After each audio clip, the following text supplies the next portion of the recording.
The moment that you realize, the moment that you realize.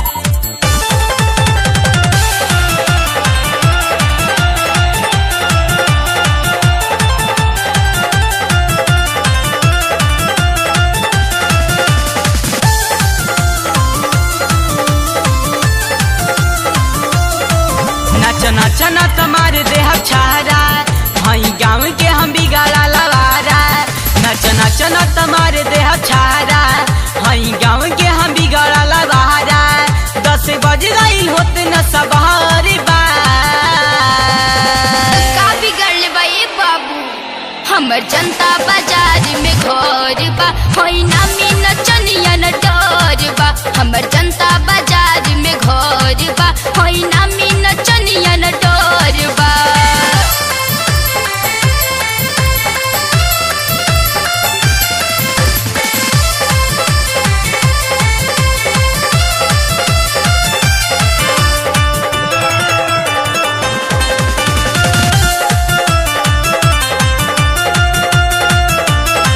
नदी के पार बटे डेरा हमार हो मालिक हमार हथरा के थानेदार हो।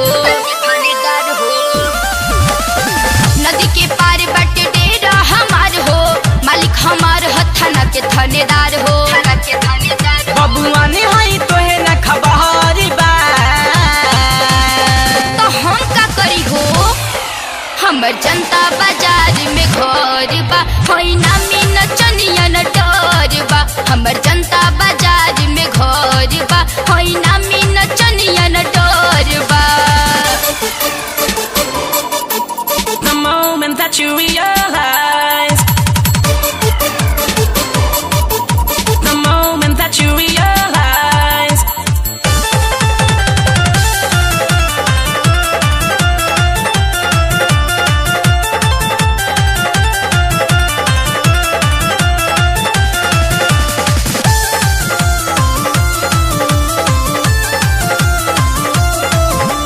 चाटे द जीव से अपन भेली मीठा चलत पढ़ाई अब लभ के चालीसा। चाटे द जीव से अपन भेली मीठा चलत पढ़ाई अब लभ के चालीसा। देह छुआ जनी भरल जहर बा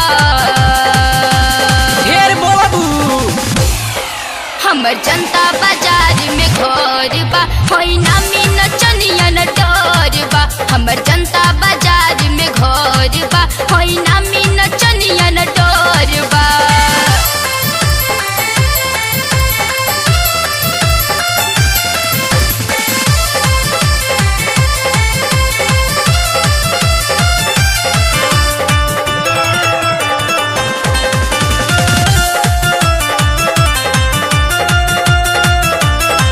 राजा अनिल जनी बन रंगदार हो नस के पानी तू हर देह बगार हो।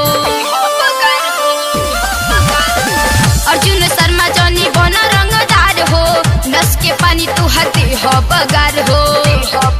रवि राज लगे बहुत जिगहर बा